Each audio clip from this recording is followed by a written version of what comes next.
Hey, it's Akhtar Khan from Reaching Excellence. In this video, I want to share with you why buy-to-let is dead. So stay tuned.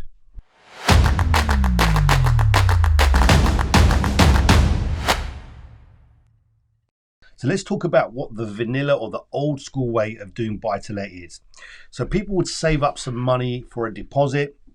They then go buy one buy-to-let property that would make them like a couple of £100 a month. They would sit on that for a number of years and just have it tick over and kind of pay for itself.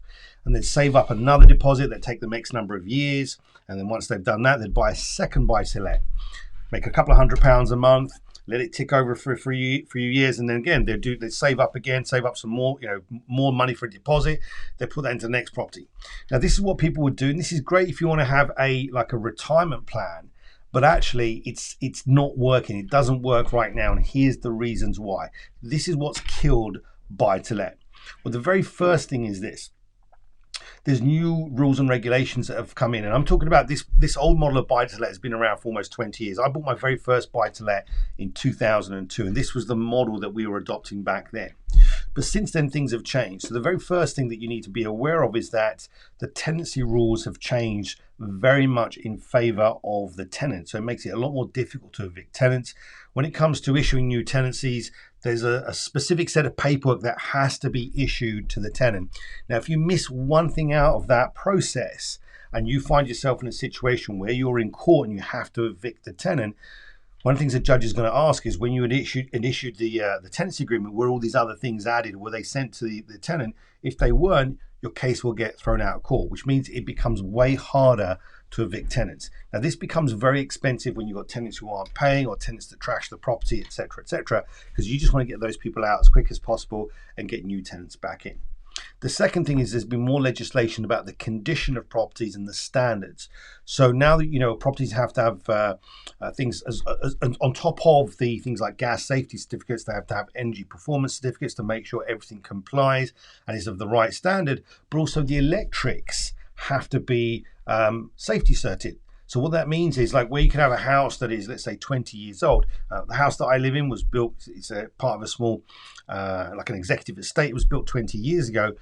It's absolutely fine for me to live in, but if I wanted to put tenants in here, I'd have to go and get the electricals checked. And if there's things that are a little bit out of date and don't meet with today's standards, then there'd have to be additional works that need to be done to bring it up to standard. So this just adds more cost. You can end up spending like £1,500 to a couple of £1,000 on doing additional works to rewire things and get everything up to standard. Okay, but the final thing, which is kind of the nail in the coffin, is the Section 24 tax changes.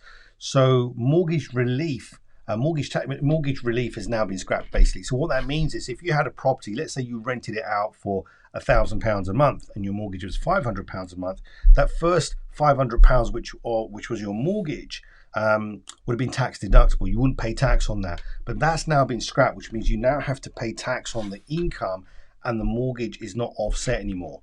Now, for a lot of landlords, this has caused huge problems, because what was like a profitable property for them, now, because of the Section 24 tax changes and tax rules, has now become a liability.